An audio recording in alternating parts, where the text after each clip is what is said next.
Stop trying to force God on everybody.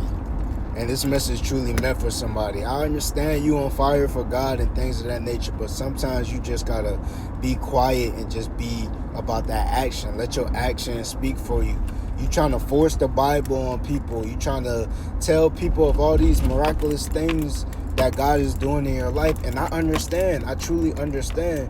But I'm telling you, you will win more people into the kingdom by just doing the action instead of trying to seem like you're forcing it on them, condemning them whenever they're doing wrong and things of that nature.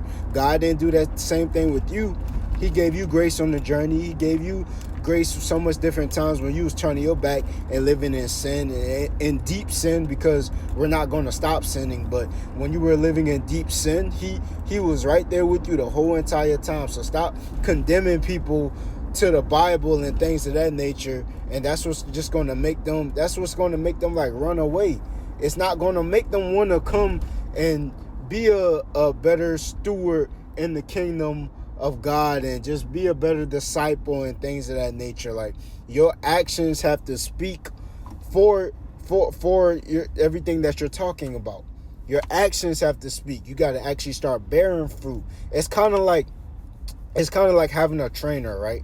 Okay, a lot of people want to become fit, but I'm not going to take advice from a person that's not truly fit. I'm going to take advice from a person who I see is actually doing the actual work. Instead of them just telling me what to do, I'm just watching their habits. Okay, they're getting up early. Not that getting up early keeps you fit, but they're getting up early. They're training consistently. They're doing progressive overload. They're on top of their fasting. They're saying no to certain food and things of that nature. Okay, I'm just going to follow their way naturally because they're not forcing it on me. It's the same thing when you're trying to get people towards God. You need to just actually take the walk, actually do the fasting, spending time with God, bearing fruits. So now people are more inclined to want to take that walk with God because they see the fruits that's bearing in your life, and it gets them to start asking questions like, hey, okay, I see what you're doing. Like, I actually want some of that.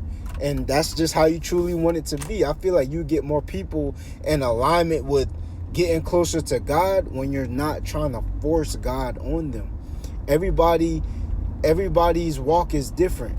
Some people meet him in their earlier stages in life. Some people meet him in the later stages of life. Some people take it serious later in life. Some people take it serious earlier in life. But let everyone run at their own pace. Just be the light like he wants you to be. Be the light. Guide them as best as you can. And just let your actions speak for it. That's it.